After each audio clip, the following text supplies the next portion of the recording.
شاعر میگه هر آن که نیست در این حلقه زنده به عشق، بر او نمرده به فتوای من نماز کنی.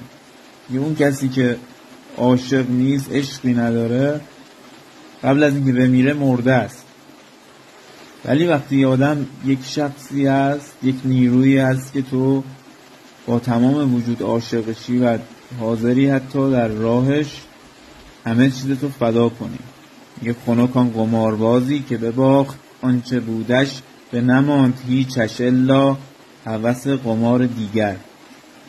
یعنی این قمار اصلیه انقدر لذت بخشه با این که تو همه چی تم میبازی، ولی باز دوست داری دوباره قمار کنی، دوباره همه چی تو فداش کنی.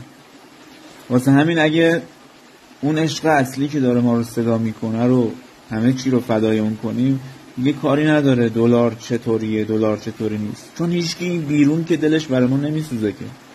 همه چیز دست به دست هم میده که ما برگردیم به اون عشق حقیقی. اون وقت اون روزی رسانه، بالاخره یه جوری روزی رو میرسونه. و این که همه چیز اینه که ما عاشق بشیم. کسی که عاشق نباشه زندگیش تکراریه، هر روز شبیه همه، هیچ ذوق و شوقی درونش نیست. هرگز نمردان که دلش زنده شد به عشق.